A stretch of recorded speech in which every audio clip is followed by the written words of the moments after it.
Today I'm going to talk to you about using PowerPoint and alternatives in the classroom to support student creativity. The textbook by Joy Egbert defines creativity in two ways. The first definition states that it's the creation of original ideas, processes, experiences, or objects. I prefer the second definition that she gives, which states that creativity is the ability to see ordinary things differently. And I think the example that she gave of George de Mestral and his invention of Velcro was perfect to demonstrate these thoughts, which is why I included a short video on George de Mestral for your viewing enjoyment.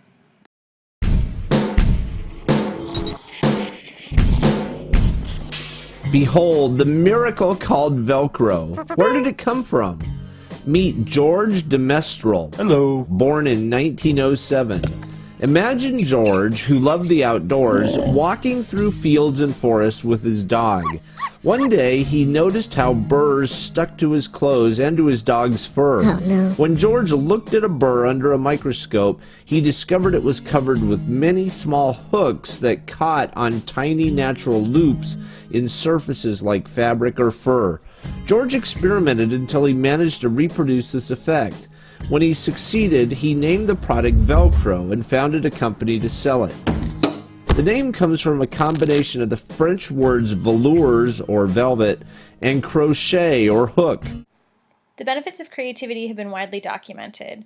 It allows students to determine different alternatives for situations. If one outcome doesn't work the way they thought it would, then they have that flexibility to be able to come up with something different. Creativity also aids in problem solving and allows students to be able to solve problems more easily. Creative people often propose innovations that change the world, like George de Mestral and his Velcro.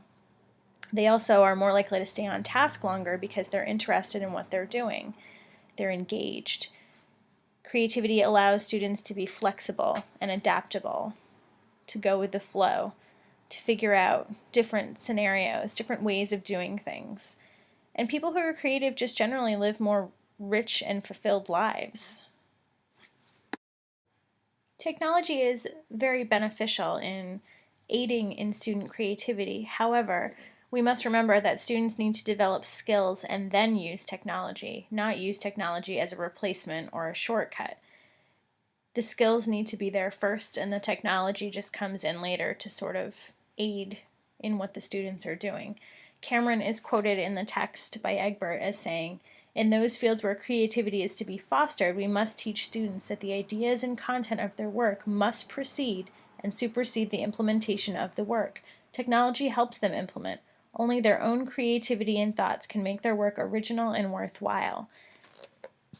And I think that's something that really needs to be remembered. There are many different electronic tools that can be used in the creative process, and each tool supports a different part of that process. There are some tools that support communication. There are some tools that support problem solving. The teacher needs to know which is the best tool to use for the task at hand. And it can often be very overwhelming because there are many tools to choose from, but don't be overwhelmed. Choose one or two tools and learn about them and feel comfortable with them, and then maybe choose two different tools for the next project that you're going to do with your students. It is how the tool is used, not necessarily what it contains, that makes it a creative tool. So not all pieces of technology are creative tools, or depending on how they're used, sometimes they could be a creative tool and sometimes they're not. One example of a piece of technology that can be used in both creative and non-creative ways would be the iPad. When you're using your iPad to check your email, when you're using your iPad to play Angry Birds, it's not really a creative tool. But you can use the iPad in creative ways. You can use it to word process and maybe write a really creative story.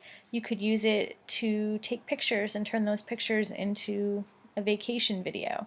So there are ways that you can use the iPad to make it a creative tool. But in and of itself, it's not really a creative tool unless you put it to use in that capacity. There are many guidelines for supporting creativity with technology. Teachers must create an enriched environment for the students. It should be a positive place that supports creativity. Students should feel free to take risks and should be given lots of opportunities to do different things, to be creative, and they shouldn't be afraid of messing up or making a mistake.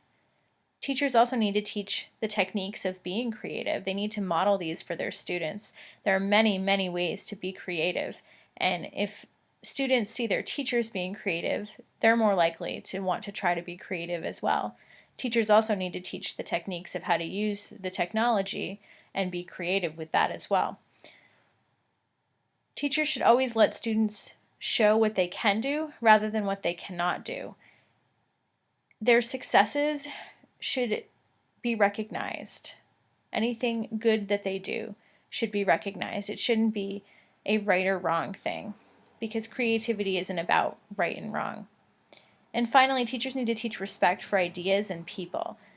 They need to teach the students how to be respectful to each other and their ideas, and also to the ideas of people that they find on the internet and in books, so that they're not falling into the trap of plagiarism. One way that students can be creative with technology is to do a PowerPoint presentation. A PowerPoint presentation is an interactive multimedia presentation, and it's multimedia because it contains different things like text, graphics and photos, animation, audio and video, and it can also include online collaboration and diagrams and drawing tools and notes pages. And the picture below actually is a picture of the drawing toolbar that you can use with the PowerPoint presentation to make some sort of picture for your presentation. This slide is an example of a slide from a PowerPoint presentation for an English class on The Great Gatsby. And as you can see, it does have text on the slide, and the text is in two different colors, and it is also in two different fonts. I don't think that this text is particularly easy to read, which is one of the reasons why I chose this slide as an example. I think that's one of the weaknesses of this PowerPoint slide. However, I do think that the picture is very nice and adds a lot to it, and I do like the background that the person chose. I think it's very colorful and very interesting. This is another example of a PowerPoint slide, and this particular example contains a graph that someone has created for their PowerPoint presentation about the band sales. And this is just one other interesting thing that you can do with a PowerPoint presentation, which allows students to be a little bit more creative. This is a final example of a PowerPoint slide. This particular slide has a lot going on. However, the one thing that I wanted to point out, and it's actually highlighted by a gigantic red arrow, is the notes section. And that's just another tool that a student can use if they're making a PowerPoint presentation. They can type some notes in there so that when they're actually giving the presentation, they have something to reference and something to look at when they're talking. There are many benefits of using PowerPoint presentations. The lesson content can be emphasized and enhanced. If you're teaching about the Renaissance, you can throw in some pictures of Queen Elizabeth and Shakespeare. If you're teaching a home ec class and you want your students to know how to cook a turkey, you could put in a video of somebody cooking a turkey. There are many different things that you can add to it to enhance the content. It also adds some variety. It's not just the student standing up, speaking to the classmates, giving a presentation. It's not just the teacher standing up, teaching a lesson. You can add different things into it. And that causes you to be a little bit more creative because you want to think about all the different cool things that you can do to give out the information. So it definitely supports teachers and students in their creative pursuits. And it's really easy to learn, I think, for adults and students alike. It's very user-friendly. PowerPoint presentations are a great way to let learners show what they can do. PowerPoints can help students who need extra help, especially ELL students, students who are learning another language, who may not be able to express themselves very well through speech or writing, could perhaps express themselves much better through a presentation like a PowerPoint presentation. Also, special education students who may have different weaknesses and disabilities might find the PowerPoint presentation very helpful. Students who are shy or students who have a fear of public speaking could definitely benefit from a PowerPoint presentation because you can narrate it like I'm doing right now and your face is not exposed and you don't have to feel embarrassed because you're doing it ahead of time and you don't actually have to stand up in front of people and give the presentation. One example of a creative way to use a PowerPoint presentation is to do something like a poetry reading. The assignment could be to pick a poem. It could be a poem that's already in existence from a famous poet, or it could be a poem that the student has actually written themselves. It doesn't really matter. And the student could create a PowerPoint presentation using that poem. So the poem would be typed onto different slides. The student would be required to use pictures to illustrate the presentation. And also, they would have to include a recorded reading of themselves, reading the poem on the PowerPoint. There are some people who use PowerPoint presentations way too much, like me.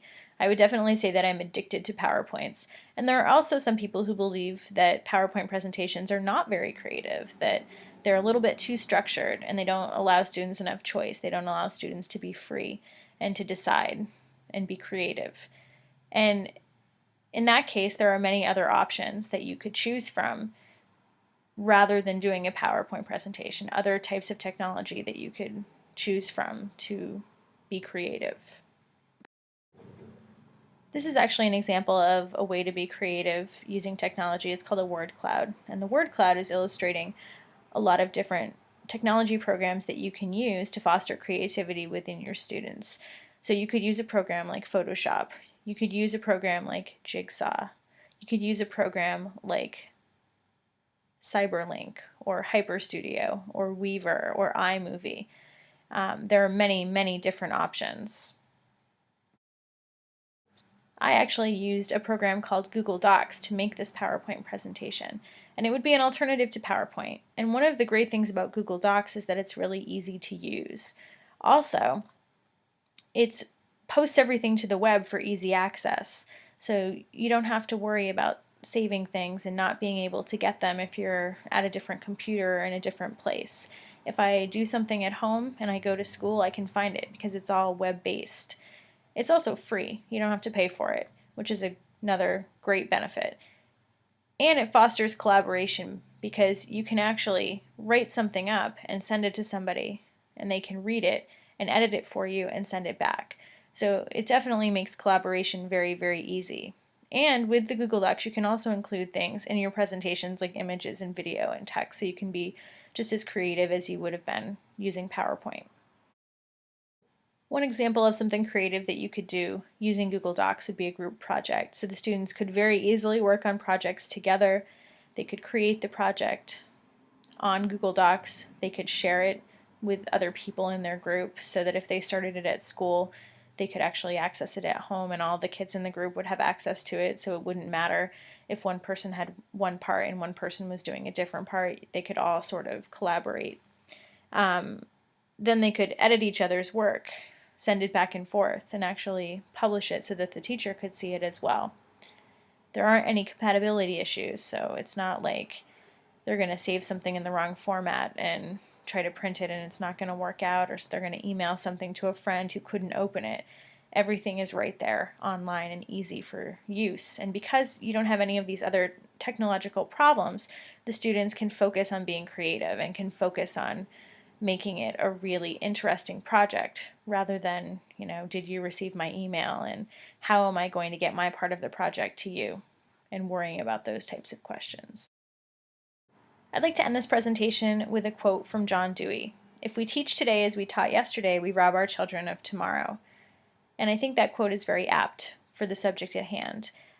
We definitely, as teachers, need to constantly move forward and constantly try new and different and updated things and foster creativity in our students. And I think the only way to do that in our technological world is to come up with ways to use technology to aid in creativity.